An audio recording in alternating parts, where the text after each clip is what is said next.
Kolkata night রাইডার্সের জন্য অনেক বড় খুশির খবর। কলকাতা নাইট রাইডার্সের সবথেকে ভালো বোলার মাথিসা পাথিরানাকে নিয়ে আপডেট চলে এসেছে বন্ধুরা।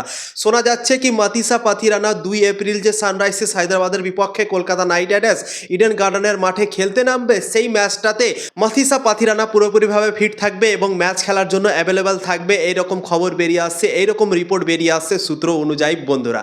তো প্রথম match Kolkata knight riders Mumbai ইন্ডিয়ান্সের সাথে খেলবে 28 মার্চ এবং সেই ম্যাচটার জন্য একটু সংশয় তৈরি হয়ে আছে মাথিসা পাথিরানার। সেই ম্যাচটাতে হয়তো সে খেলতে নাও পারে, কিন্তু দ্বিতীয় ম্যাচ কলকাতা নাইট রাইডার্স হায়দ্রাবাদের বিপক্ষে খেলবে ইডেন গার্ডেনের মাঠে, সেই ম্যাচটাতে মাথিসা পাথিরানা অ্যাভেলেবেল থাকতে পারে। সেই ম্যাচটা আস্তে আস্তে মাথিসা পাথিরানা পুরোপুরিভাবে রিকভারি করে নিতে পারে, ফিট হয়ে যেতে পারে, এরকমভাবে রিপোর্ট বেরিয়ে আসছে, খবর বেরিয়ে আসছে, সূত্র মারফিক জানা যাচ্ছে বন্ধুরা। তো কলকাতা নাইট রাইডার্সের জন্য অবশ্যই এটা খুশির খবর আমি মনে করি, কেননা মাথিসা পাথিরানা অনেক important player Kolkata knight Riders দলের। কেননা মাথিসা পাথিরানা যদি না খেলতে পারে তাহলে কিন্তু ভাই অনেক বড় একটা ঝাটকা হবে, কেননা ডেথ বোলিংয়ে কলকাতা নাইট রাইডার্সের দলে মাথিসা পাথিরানার বোলিং অবশ্যই লাগবে, কেননা ডেথ বোলিংয়ে সব থেকে বেশি প্রয়োজন কলকাতা নাইট রাইডার্সের দলে।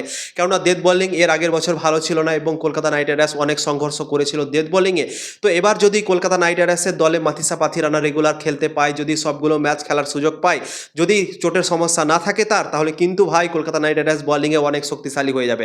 বরুণ চক্রবর্তী, সুনীল নারায়ণ, এই দুজনের তো ভাই স্পিন বলার 8 ওভার তো তোমরা ধরে রাখো কনফার্ম এরা দুজন ভালো বল করবে, এবং মাথিসা পাথিরানা যদি তার সাথে যুক্ত হয়ে যায় তাহলে কিন্তু 12 ওভার কোথাও যাচ্ছে না ভাই কলকাতা নাইট রাইডার্সের জন্য, এবং 8 ওভার এদিক ওদিক করে কলকাতা নাইট রাইডার্স বের করেই নেবে। অনেক বোলার আছে কলকাতা নাইট রাইডার্সের কাছে, ভাইবা বারোড়া আছে, তারপর আছে উমরান মালিক আছে, হার্ষিত রানার পরিবর্তে হয়তো খেলতে পারে।